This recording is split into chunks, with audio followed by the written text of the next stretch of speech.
corramos con resistencia la carrera que tenemos por delante, mirando a Jesús, el fundador y perfeccionador de nuestra fe. Por alguna razón, muchos cristianos creen que su camino de fe debería llevarlos hacia la felicidad, la satisfacción y la prosperidad. Pero el verdadero legado que heredamos de nuestro Maestro incluye el sufrimiento. Caminar donde caminó Jesús significa caminar con Él en Getsemaní. Allí se llegó a una decisión que hizo posible la salvación para miles de millones de creyentes aún por nacer. Quédate con nosotros. Desde la Iglesia Moody en Chicago, esto es Correr para Ganar con el Dr. Erwin Lutzer, cuya enseñanza clara nos ayudará a cruzar la línea de llegada. Hoy el pastor continúa con la serie de ilustraciones de Cristo titulada Ven y ve a Jesús. Ahora, únete a nosotros mientras escuchamos la ilustración que lleva por nombre Ven y ve su agonía. Existieron dos jardines famosos que están registrados en Babilonia. Existió el jardín del Edén, donde Adán cayó, siendo vencido por el demonio. Y luego existió otro jardín. Ese es llamado el jardín de Getsemaní, donde el segundo Adán, así es como la Biblia se refiere a Jesús, o el último Adán, también tuvo una tremenda lucha contra el diablo y contra su propia voluntad. Sin embargo, allí él venció. La palabra Getsemaní significa prensa de vino, o debería decir prensa de uva. Ahí era donde a veces se prensaban las aceitunas y las uvas. Bueno, me gusta pensar que allí en Getsemaní fue como si Jesucristo, la flor de Dios, fuera aplastado y de él surgiera el hermoso aroma de la salvación. Creo que cuando nos acercamos a Jesús en el huerto de Getsemaní, y el pasaje que estoy usando se encuentra en Mateo capítulo 26, versículo 36 en el Nuevo Testamento, aunque los otros evangelios también lo tienen registrado, tal vez como en ningún otro pasaje de la Biblia vemos su humanidad. A veces pensamos para nosotros mismos, Jesús no puede ser mi ejemplo porque, después de todo, Él era Dios, Él tenía una naturaleza divina, así que realmente no me entiende ni a mí ni entiende mis luchas. Bueno, hoy quiero que sepas que Él no dependió de esa naturaleza divina cuando vivió como hombre. Por eso Él oró, por eso Él sintió sed. Un teólogo lo expresó de esta manera: Jesús nunca encontró alivio del sufrimiento humano haciendo uso de su divinidad. Él en ningún momento hizo uso de su divinidad, diciendo, «Esto es demasiado para mí como hombre», sino que por el contrario, se refugió en la oración. Entonces, cuando visualices a Jesús allí en el jardín luchando, recuerda que ese es un ejemplo para nosotros, porque a veces también tenemos que luchar en presencia del Dios Todopoderoso. Pero aquí vemos su humanidad de diferentes maneras. Por ejemplo, Él les pidió a los discípulos que se acercaran y oraran con Él. Mateo capítulo 26, versículo 36 y 37 dicen, «Entonces Jesús llegó con ellos a un lugar que se llama Getsemaní, y dijo a sus discípulos, «Siéntense aquí, mientras yo voy allá y oro». Tomando consigo a Pedro y a los dos hijos de Zebedeo, comenzó a entristecerse y a angustiarse. Me voy a detener aquí por un momento. Fíjate que Jesús dijo, «Estoy pasando por un momento muy difícil. Esto va a ser tan terrible que no puedo pasar por esto solo». Y a veces necesitamos amigos a nuestro lado. A veces necesitamos personas que estén allí para nosotros porque la necesidad es muy grande. El tormento emocional y la agonía están más allá de la comprensión humana. Por lo tanto, necesitamos a alguien a nuestro lado. Recuerdo haber aconsejado a una mujer cuyo esposo había secuestrado a su hijo. Ella estaba angustiada, desesperada y sin esperanza.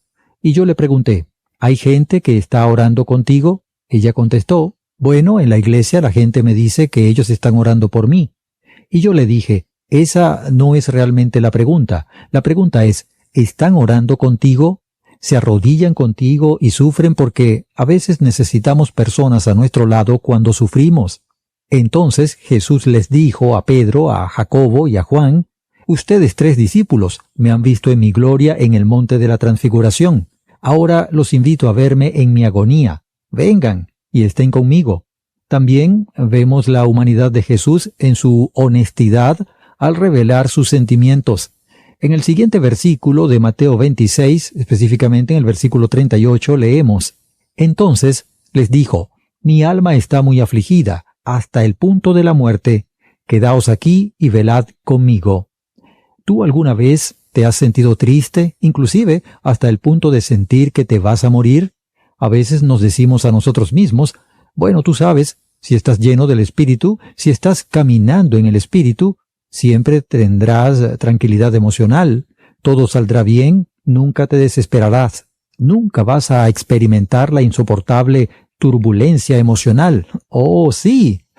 Jesús era perfecto y sin pecado, y míralo allí, en el jardín, con su alma turbada hasta el punto de sentir que iba a morir. Y hay algunos de ustedes que me están escuchando que a veces han estado preocupados hasta el punto de sentir que van a morir. Mi esposa y yo conocemos a una pareja cuyo hijo cometió un asesinato, y cuando ellos se enteraron de lo que hizo, y no les daré todos los detalles porque lo hacen aún más difícil, la esposa dijo que se levantó de la cama, cayó en el suelo y no pudo levantarse por horas. Su alma estaba preocupada, inclusive hasta el punto de sentir que se iba a morir. Jesús allí estaba pasando por una gran agonía. Oh, por supuesto, él sabía que iba a hacer la voluntad del Padre. Él ya estaba de acuerdo que iba a hacer eso. Pero en ese instante era la hora de la verdad. En ese momento la copa que el Padre le había dado estaba muy cerca, y lo que nos gustaría hacer a continuación es simplemente seguir y responder dos preguntas. ¿Qué es la copa? ¿Y cómo la aceptó Jesús? En primer lugar, el significado de la copa.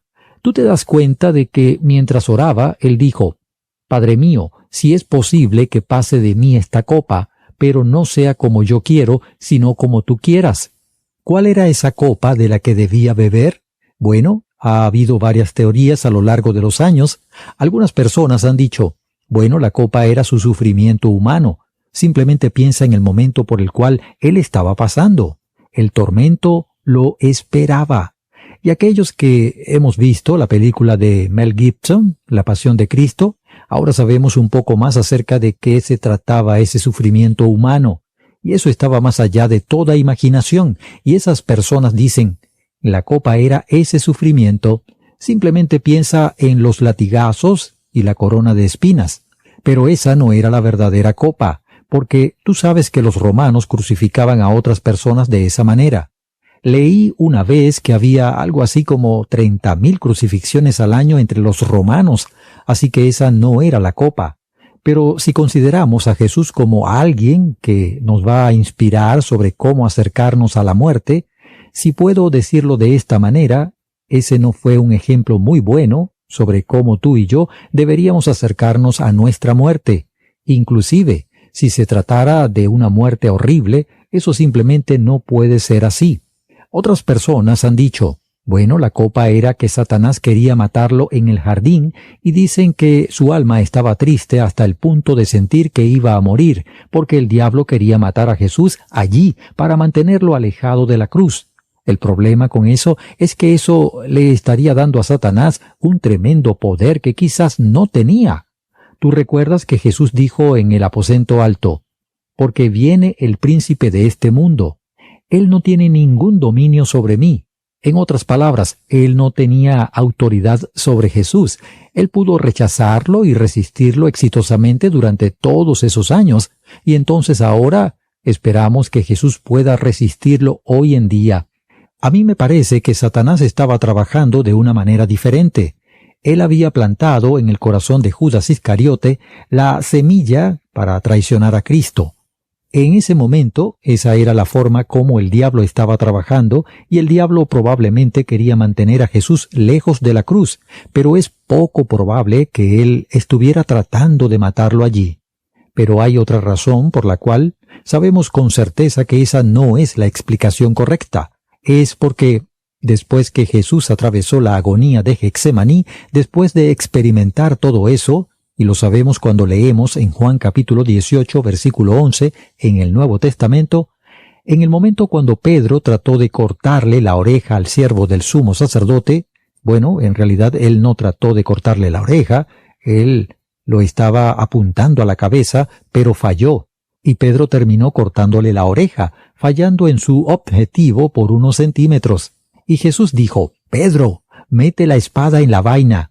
Y después pronunció las palabras cruciales: «La copa que el Padre me ha dado, ¿acaso no he de beberla?». Él todavía tenía que beber la copa después de Getsemaní. No era que Jesús estuviera tratando de sobrevivir al ataque satánico mientras el diablo intentaba matarlo. Esa no era la copa. ¿Cuál fue entonces la copa? La copa era el conocimiento de que Él ahora estaba entre los pecadores e iba a ser contado con ellos. La copa era el hecho de que Él sería separado del Padre. La copa era el hecho de que Él se convertiría en el portador del pecado para aquellos que creyeran en Él, que cargaría con los pecados de ellos y su sentencia, la sentencia severa que el Padre le impuso, y que cargaría con eso por cuenta propia hasta el punto de separarse del Padre durante esas horas difíciles en la cruz. Ahora piensa en esto. ¿Cuánto dura el infierno? Bueno, el infierno es para siempre. ¿Hay mucho sufrimiento en el infierno? ¿Una persona sufre mucho en el infierno? Sí. ¿Qué pasaría si tú tomas todo el sufrimiento infinito del infierno, y lo comprimes en 6 horas, con Jesucristo soportando nuestro infierno, pagando nuestra pena para que tú y yo podamos ser perdonados? Comienzas ahora a comprender un poco mejor que cuando Jesús miró esa copa, la vio en toda su horrible fealdad, en todo su horrible dolor y turbulencia emocional. ¿Tú entiendes eso? Mi pregunta para ti hoy es: ¿tú lo entiendes? Por supuesto, la respuesta es no, no lo entendemos. Creo que deberíamos tratar de entenderlo, deberíamos investigar las profundidades de su significado.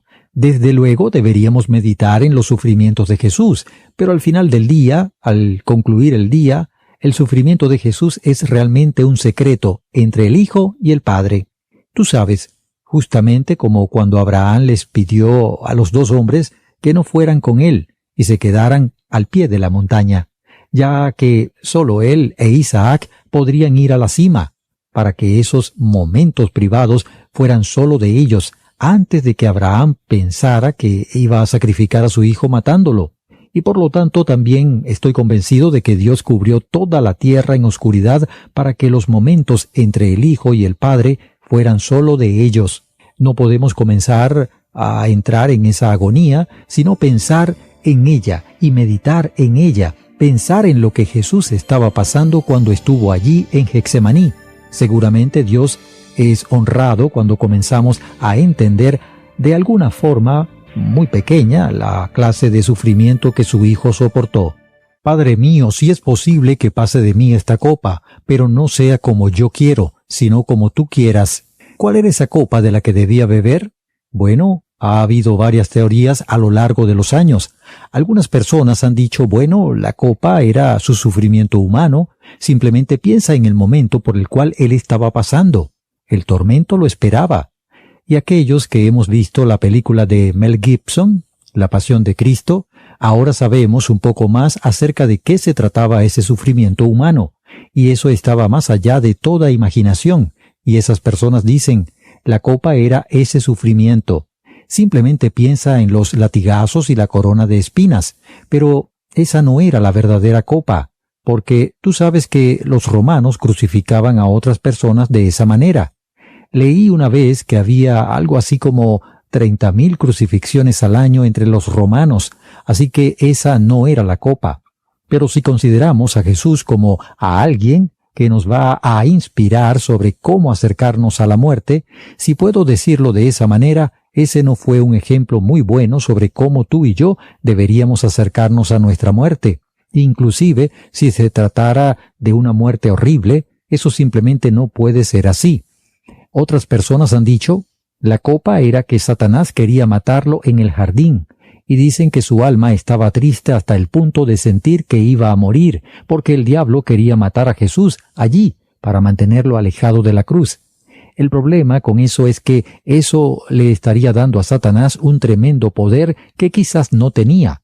Tú recuerdas que Jesús dijo en el aposento alto, porque viene el príncipe de este mundo, él no tiene ningún dominio sobre mí. En otras palabras, él no tenía autoridad sobre Jesús. Él pudo rechazarlo y resistirlo exitosamente durante todos esos años, y entonces ahora esperamos que Jesús pueda resistirlo hoy en día. A mí me parece que Satanás estaba trabajando de una manera diferente. Él había plantado en el corazón de Judas Iscariote la semilla para traicionar a Cristo. En ese momento, esa era la forma como el diablo estaba trabajando, y el diablo probablemente quería mantener a Jesús lejos de la cruz, pero es poco probable que él estuviera tratando de matarlo allí. Pero hay otra razón por la cual sabemos con certeza que esa no es la explicación correcta.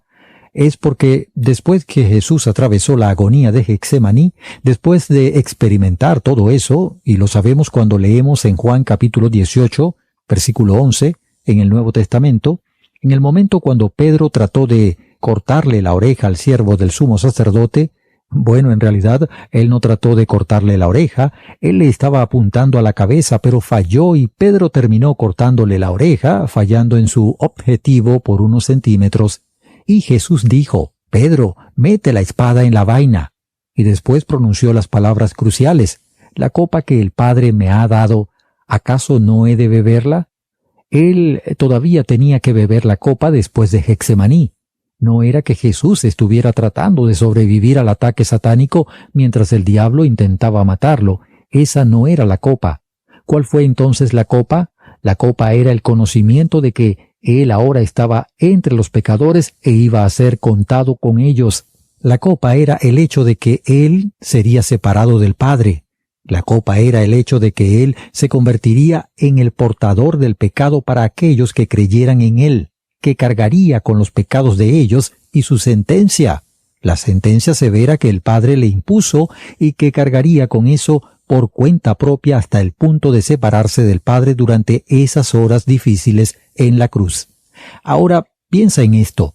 ¿Cuánto dura el infierno? Bueno, el infierno es para siempre. ¿Hay mucho sufrimiento en el infierno?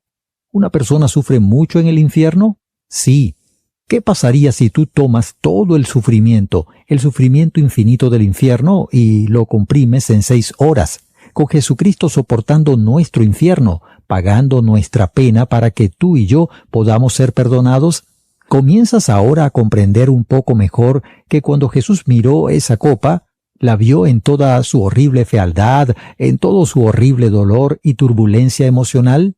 ¿Tú entiendes eso? Entonces allí Jesús estaba diciendo que esa copa era muy abrumadora. Su alma se iba a retorcer en tormento de maneras que nosotros no podemos describir. Podemos decir las palabras, pero no podemos describirlo. Y de esa manera Jesús sabía que la redención se lograría, y como hombre su alma se estaba encogiendo con la propia misión por la cual vino a esta tierra. Padre mío, si es posible que pase de mí esta copa. Esa fue la copa de sufrimiento con la cual Jesucristo luchó. Bueno, ese es el significado de la copa. Ahora llegamos a la aceptación de la copa. Gracias a Dios por la última parte del versículo 39. Dice, pero no sea como yo quiero, sino como tú quieras. Pero no sea como yo quiero, sino como tú. Depende de qué traducción estés usando. La que yo tengo dice, pero no sea como yo quiero, sino como tú quieras. En esas simples palabras estaba la determinación de Jesucristo de seguir adelante al decir, Padre, si la copa tiene que tomarse, si no hay otra forma de redimir a la humanidad, si no hay otra forma mediante la cual yo sea obediente, Padre, si no hay otra salida, se hará tu voluntad. Entonces Jesús en el jardín aceptó la voluntad del Padre, se inclinó humildemente para recibir de la mano del Padre esa amarga y, por supuesto, bien amarga copa que él decidió beber. Correr para ganar es un ministerio para ayudarte a encontrar y a seguir el plan de Dios para la carrera de tu vida. Te presentamos la enseñanza bíblica para que puedas conocer a Jesús y seguirlo en cada paso del camino. Búscanos en Facebook y en Twitter, Correr para ganar. Repito, Correr para ganar. O escribe a correr@transmundial.org. El número telefónico en los Estados Unidos es 1-919-460-3743. 1-919-460-3743. Esto es Correr para ganar. un ministerio de la Iglesia Moody.